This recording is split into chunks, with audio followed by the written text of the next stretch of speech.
ഇന്നൊരു cooking video ആണ്. ഡിന്നറിന് വേണ്ടിയുള്ള പരിപാടിയിലാണ് കേട്ടാ. അപ്പോൾ അങ്ങനെ ഓരോന്നായിട്ട് എടുത്തു. കാരണം ഇന്ന് മീറ്റിങ്ങും കാര്യങ്ങളും ഉള്ളതും കൊണ്ട് കുറച്ച് ലേറ്റ് ആയി പോയിട്ടാ ഫുഡ് ഉണ്ടാക്കാൻ വേണ്ടിയിട്ട്. എന്നെ ഹെൽപ്പ് ചെയ്യാൻ എൻ്റെ മോളും കൂടെ ഉണ്ട് കേട്ടോ. അവളാണ് എൻ്റെ അസിസ്റ്റന്റ്. ഉള്ളിയൊക്കെ തൊളിച്ചെന്നല്ല കണ്ണിലായി നീറിയിട്ട് ആള് ആ വഴിക്ക് പോയി. പിന്നെ ഇങ്ങോട്ട് വന്നിട്ടില്ല കേട്ടോ കുക്ക് ചെയ്യുന്നിടത്തേക്ക്. ഞങ്ങൾ രണ്ടാളും കൂടെ ആണെന്നുണ്ടെങ്കിൽ ഒരു യുദ്ധക്കാരട്ടോ അടുക്കളയില്. ഞാൻ ചെയ്യണതൊക്കെ ഓൾക്കും ചെയ്യേണ്ടി വരും കേട്ടോ. അങ്ങനെ ഞാൻ എന്താട്ടി ഓൾക്ക് വലിയ പാട്ടിട്ട് കൊടുത്ത് കാർട്ടൂൺ കാണിച്ചു കൊടുത്തിട്ട് അവിടെ ഇരുത്തിയേക്കാണ്. എന്നാലും എന്റെ പണികൾ നടക്കുള്ളൂ. എനിക്ക് വലിയ കുക്കിങ്ങിന്റെ ABCD ഒന്നും അറിയാത്ത ആളായിരുന്നു കേട്ടാ. കോവിഡിന്റെ മുന്നേ വരെ ഞാനൊരു ചായ അല്ലാതെ വേറെ ഒന്നും ഉണ്ടാക്കിയിട്ടുണ്ടാവില്ല എന്റെ ഓർമ്മയിൽ. പിന്നെ ഒരു മാഗി മാത്രം. കോവിഡിന്റെ ആ ഒരു ടൈമിൽ എല്ലാരും കുറച്ചു കാലം വീട്ടിലിരിക്കേണ്ടി വന്നല്ലോ. അപ്പൊ അങ്ങനെ ഞാൻ ഫസ്റ്റ് ആയിട്ട് ഞാന് cake, cheese ball, cheese sandwich അങ്ങനത്തെ ഐറ്റംസ് ഒക്കെ ആയിട്ട് ഞാൻ ഫസ്റ്റ് കുക്ക് ചെയ്യണത്. പിന്നെ അതൊക്കെ കഴിഞ്ഞ് ഇങ്ങനെ ഉമ്മാക്ക് കാലിന് വയ്യാതായി, ആള് റെസ്റ്റിലായപ്പോ വീട്ടിലെ ചെറിയ ചെറിയ പണികളൊക്കെ എടുക്കാൻ തുടങ്ങിട്ടോ.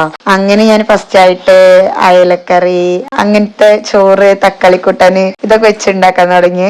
അങ്ങനെ എന്റെ ഉമ്മാക്കും അനിയനും എന്റെ തക്കാളി കൂട്ടാനും അയലക്കറിയൊക്കെ മടുത്തു തുടങ്ങി.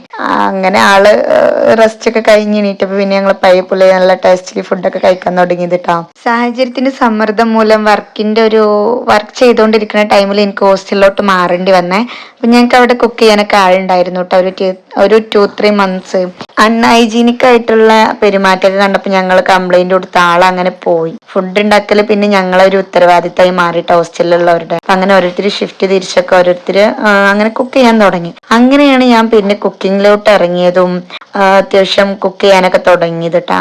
പിന്നെ 2-3 മാസം ഞങ്ങൾ എല്ലാരും കൂടെ കൂടിയിട്ട് അങ്ങ് ഫുഡ് ഉണ്ടാക്കുന്ന പരിപാടിയായിരുന്നു. എനിക്ക് തോന്നുന്നു അങ്ങനെ ആവും ഞാൻ പിന്നെയും കുക്കിംഗ് ഒക്കെ ഇഷ്ടപ്പെട്ട് തുടങ്ങിയിട്ടുണ്ടാവും കേട്ടോ.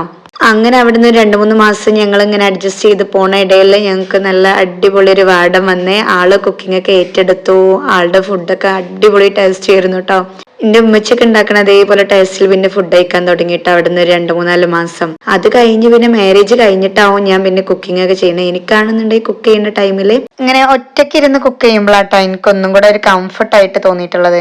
ഒരു കാമൻ കൂളായിട്ട് ഇരുന്നിട്ട് ഇങ്ങനെ മെല്ലെ പതുക്കെ ചെയ്യാനാണ് എനിക്ക് ഇഷ്ടം കേട്ടോ.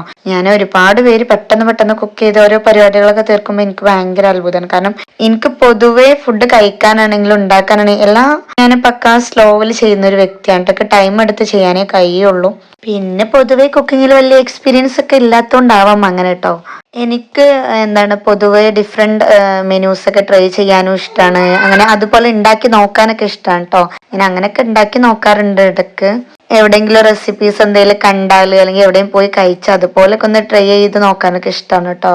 മോളെ സൗണ്ട് ഒക്കെ ഇടയ്ക്ക് ഉണ്ടാവും കേട്ടോ. അതൊക്കെ ഒന്ന് ഇഗ്നോർ ചെയ്യണേ. പൊതുവേ ഞാൻ വീട്ടിൽ വരുമ്പോഴാണ് അങ്ങനെ ഓരോന്ന് ട്രൈ ചെയ്യല്. കാരണം ഞാൻ എങ്ങനെ ഉണ്ടാക്കി വെച്ചാലും ബ്രദറും സിസ്റ്റേഴ്സും ഒക്കെ കഴിക്കാൻ ഉഷാറാണ്. അപ്പൊ പിന്നെ അങ്ങനെ സംസാരത്തിന്റെ ഇടയിൽ കൂടെ നമ്മളെല്ലാ പരിപാടികളും നടന്നു കേട്ടോ. ചപ്പാത്തിയും ചിക്കൻ കറിയാണ് ഉണ്ടാക്കിയിട്ടുള്ളത്. ഈ ഒരു ടൈപ്പ് ചിക്കൻ കറി ഫസ്റ്റ് ടൈം ഉണ്ടാക്കുന്നത് കേട്ടോ. ഇതിന്റെ സിസ്റ്റർ ഫാദറിലോ ആണ്.